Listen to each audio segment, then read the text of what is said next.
we would be talking about reliability analysis using SPSS. And let us understand what reliability is.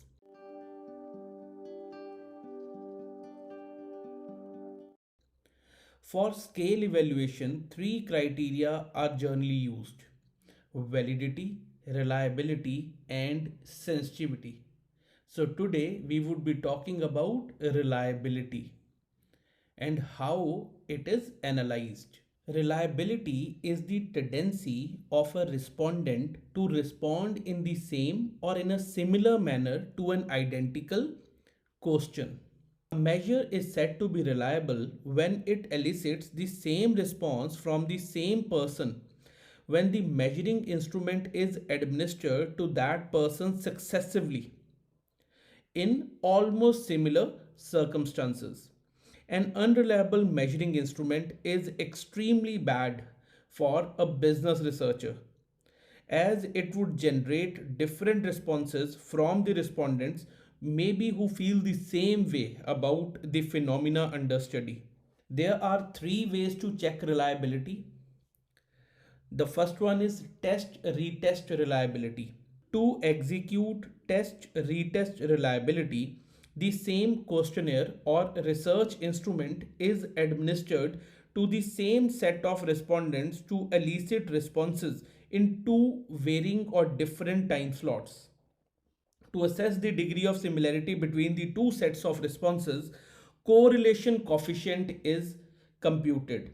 Higher correlation between the two sets of responses indicate a higher reliable measuring instrument. Simply talking about, higher the correlation between two sets, the good it is. Now let us talk about equivalent form reliability. To measure the desired characteristics of interest, two equivalent forms are constructed with different sample of items. Both the forms contain the same type of questions and the same structuring of the instrument. On applying the form of the measurement device, they may be given one after the other or after a specified time interval depending upon the researcher's interest in stability over time. The reliability is established by computing the correlation coefficient of the results obtained from the two equivalent forms. Higher the correlation coefficient means better the reliability. But today we would be talking about internal consistency reliability. Internal consistency reliability is used to assess the reliability of a summated scale by which several items are summated to form a total score. See, one of the basic ways of judging the reliability is to check for coefficient alpha, which is also called as Cronbach alpha, which I would be showing you in SPSS in a while. The basic approach to measure internal consistency reliability is split half technique. In this technique, the items under study are divided into two groups, and the division is done based on certain predefined aspects, which is generally even items are put into part 1 and odd items are put into part 2 or vice versa. High correlation coefficients indicate high internal consistency and low coefficients indicate low internal consistency. So let me show you how the same is done in SPSS, how you can check for the internal consistency reliability in SPSS. For the sake of this demonstration to you, I am taking a hypothetical example where I have asked respondents about why they use social networking sites. 8 different items are there in this particular question, and the responses are being sought on a 5-point Likert scale. So the question goes like this: I use social networking sites to meet new people, to find others like me or similar to me, and so on. There are 8 different items or questions, and for every item or question, the respondent is supposed to choose on a 5-point Likert scale of strongly agree to disagree. So I would be using this example for demonstrating how to perform reliability analysis. So I have opened my SPSS data editor, and in the variable view I have defined 8 variables because there are 8 items for which I want to check the reliability of data collection. So I have named them as question 1, question 2, 3 to 8 for each variable. In the label I have given the same kind of text what I had asked in the questionnaire or instrument. Under values I have defined the labels 1 for strongly disagree and 5 for strongly agree.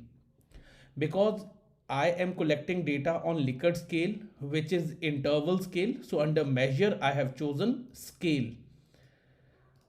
So moving to the data view now. In data view, I have collected responses from 56 different respondents.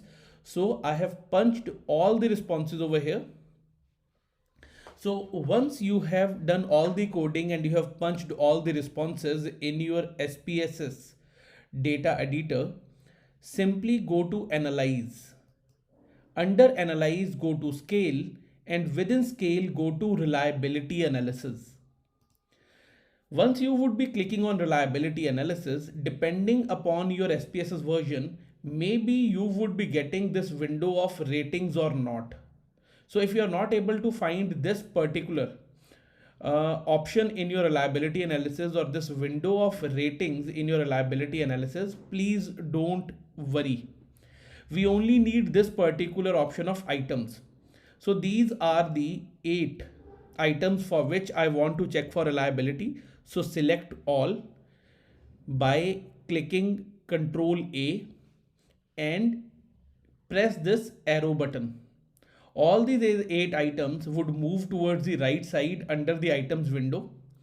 Go into statistics and click on descriptives for item scale, scale if deleted, inter item correlation and summaries for correlations, and simply click on continue. After that, click OK. By using this method, you would find simply you would be getting the Cronbach alpha. The Cronbach alpha for this particular instrument is 0.53, which you can check over here. Total 8 items were there. None of the responses were missing, so all 56 were valid cases. Cronbach alpha is 0.530. Anything less than 0.6 in business research is not considered to be reliable. So this particular instrument that you have prepared or scale that you are using over here is not giving you reliable response. Now if I'll click on item total statistics, on this left side I've clicked over here, you can simply scroll down also from here and you would be able to reach to this particular table of item total statistics. Over here, check Cronbach alpha value of if some item is deleted. My original value of reliability statistics is 0.530. If you're able to find any value over here of beyond 530, one is 0.753 if I delete this item off to support social causes, but still my Cronbach alpha would be less than 0.6. So still the scale is not reliable. Means there is some problem with the scale which I need to resort to. As in this particular example, we are using a summated scale. So I would be checking for internal consistency reliability. So the basic approach to measure internal consistency reliability is split half technique. How I would be checking that reliability? I'm going to analyze, going to scale, and under scale choosing the reliability analysis option. Now everything would remain same. In statistics, all the same things are defined. I have taken all my items into this items window, but under model, I would be choosing the split half. Now, by default, SPSS would be putting the even items into one part and odd items into one part. Simply click on OK. In the output window, you would be finding first of all the case processing summary. See, all the cases are valid, means there are no missing entries in the data, which we have already observed. Now, when we would be coming to the reliability statistics, we would be finding two parts in it, part 1 and part 2. Part 1 by default, SPSS software has considered all the odd items, and part 2 comprises of all the even items. So you can see over here in part 1 you would be having all those variables or questions which are actually odd in number. We had considered 8 items. So item number 1, 3, 5 and 7 are considered in part 1, and 2, 4, 6 and 8 are considered in part 2. The Cronbach's alpha for part 1 is 0.451 and part 2 is 1.163. Extremely low. This is on a lower side. So as I told you earlier, anything below zero point 0.6 in business research is considered to be a non-reliable measure for checking a phenomena. So the scale is not reliable. Correlation between part 1 and part 2 is also found to be on a lower side. 0.429 is a very low correlation between the two. So correlation is weak. This scale is not at all internally consistent. So we need to make changes into our scale in order to make it reliable. I hope you'll find this demonstration to be easy and useful.